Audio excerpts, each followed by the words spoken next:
Welcome to the 24/7 Sports College Basketball Show. I'm Emily Proud. The transfer portal is still as active as ever. So let's show you some of the top players still available right now in the portal. You've got Alabama forward Derrion Reed still looking for his next home, Dillon Mitchell as well.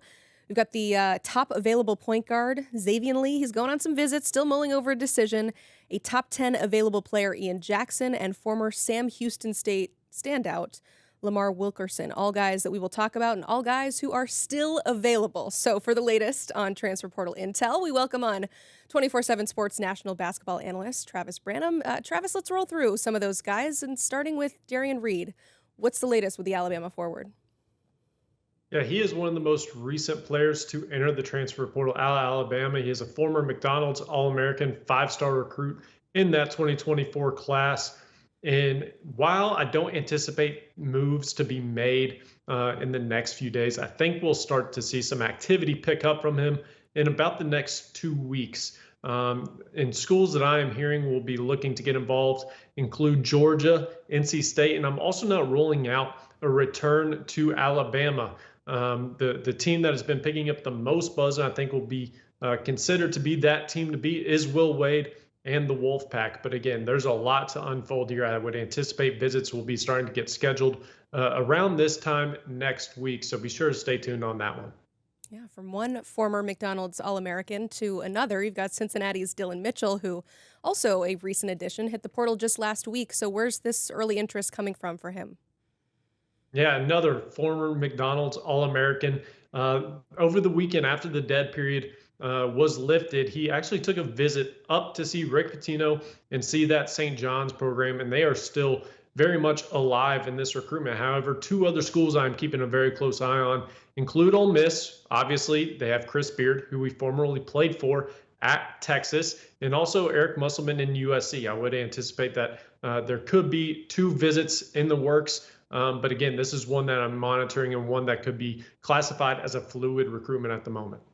Maybe a guy a little bit more under the radar compared to those two. It sounds like Princeton point guard Xavian Lee is visiting with the national champs, though, Florida. So what are you hearing out of the swamp and maybe elsewhere for his market? Yeah, he is currently on campus with the Florida Gators, meeting with Todd Golden and that staff. And this is a team that I've classified them as the leader. He also took visits to Kansas and to St. John's. However, I'm kind of ruling out Kansas at the moment, to be honest with you. And this has become a battle predominantly between St. John's and Florida. And I still, at this moment, give Florida the slight edge. And I think we should have an answer in the coming days. All right, he's a former zero-star recruit. Let's talk about a former five-star recruit in Ian Jackson. I know you've said you like St. John's for him. Is that still the case? That is still the case. And funny enough, it's a lot of the same teams we're talking about here, but that's just how the market is playing out right now. And the school that I'm looking at, aside from St. John's, that could potentially make a move is NC State and Will Wade. However, I still give St. John's a heavy favorite on this one. Portal will be closing soon in about a week, but these guys still have plenty of time to make their decisions. We know you'll be all over it, and you can check out more of Travis's work at 247sports.com. There you will find the latest transfer portal rankings. And with the portal not closing again for another week, keep track of all the new entrants and their destinations online at 247sports.com. From the portal to good old-fashioned high school recruiting, a handful of top prospects still mulling over their college decisions. We'll discuss the number one player in Virginia, five-star power forward Nate Ament, and the top prospect from D.C., Acaden Lewis. Also, West Virginia's best prospect, Braydon Hawthorne. So let's welcome back in 24/7 Sports national basketball analyst Travis Branham to give us the latest intel on some of these top prospects, starting with Nate Ament. He's been on visits to all the major programs. You see SEC schools on his list. What are you hearing? We've been in a holding pattern in regards to Nate Ament's recruitment for over the last month. Again, as you said, he's taken visits to every single program.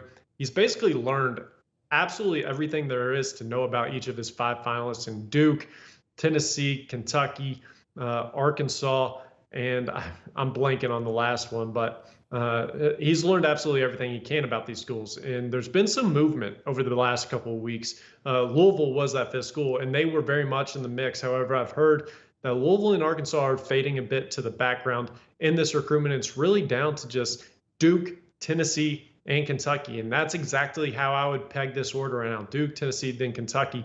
But Tennessee is a school that I'm keeping a close eye on. They continue to pick up more and more buzz. They've gained traction in this recruitment, moving up and nipping at the heels of Duke to ultimately land Nate Ament. And as far as when a decision will be made, there's been talks it could be in the next 2 weeks. But that's basically what we've been hearing for the last month and a half. So as these rosters continue to take shape and shake out with some looming transfer decisions, whether people stay or return to these schools, and also commitments and who Tennessee and these other schools could land, I think we'll start to get a better idea of when Nate Ament will be landing. Yeah, big-time prospect, number 2 at his position in the country, top 5 player. Of course, a lot of big schools after him. Another fantastic prospect, Acaden Lewis. He's a top 5 point guard in the country, but he decommitted from Kentucky just a mere couple of days ago. So now who should we be keeping an eye on? Yeah, he actually just took a visit to St. John's. Again, Rick Pitino and this St. John's staff is very much in the market for putting players into their backcourt. Like we were talking about earlier, they had Xavian Lee on campus, and they're in the mix with a couple other guards in the transfer portal, but immediately jumped in and got involved with Acaden Lewis.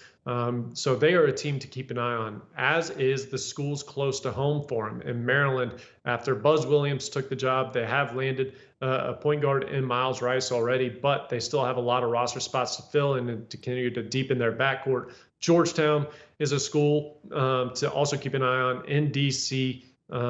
There's been links with them too in the past. They recruited him out during the initial recruiting process. And then also Villanova, not too far down the road from his hometown. As Kevin Willard and their program, they have to build a roster as well. But outside of the DMV in the Northeast area, 2 teams to look out for include Indiana, who just landed an assistant coach out of the DMV in Kenny Johnson, has deep ties to the area, and also Texas. They brought in Kenya Hunter, who recruited Acaden Lewis out of the high school and during that first recruiting process. And they, again, also have backcourt spots to fill, so they could be a team to watch as well. And the top prospect coming out of D.C. I know the local schools in the DMV area want to keep him home. Meanwhile, not too far away, Huntington's own Braydon Hawthorne. Travis, he's a guy that I've heard you talk about multiple times. I know you're really excited about him. Where could he potentially end up? Yeah, one of my favorite prospects, highest upside guys in this class. Decommitted from West Virginia after Darren DeVries took the job in Indiana. And the thing I was immediately told to watch out for is watch where Chester Frazier, who's assistant coach at West Virginia, watch where he ends up, because that could have a very big impact on what Braydon Hawthorne decides to do. Chester Frazier is now at Virginia Tech, and the Hokies are absolutely involved in this recruitment. They are expected to be getting him on a visit in the coming days or weeks. However, he was just on campus meeting with the new West Virginia staff, and tomorrow on Wednesday, he will be heading to Kentucky to take a visit. So that is something to very closely monitor. It's anytime a blue blood like that jumps in and gets involved, anything can happen at that point. And then another team that I was told he could be taking a visit to will be the Michigan Wolverines. So there's still a lot to play out with this one. Just when you thought this thing was all locked up and going to be done to Virginia Tech, more schools jump in. That's what makes the job fun, doesn't it? Travis, thank you so much for all that great intel. For more great off-season basketball content, check out the 24/7 Sports YouTube channel, and also make sure that you're subscribed. Thanks for watching.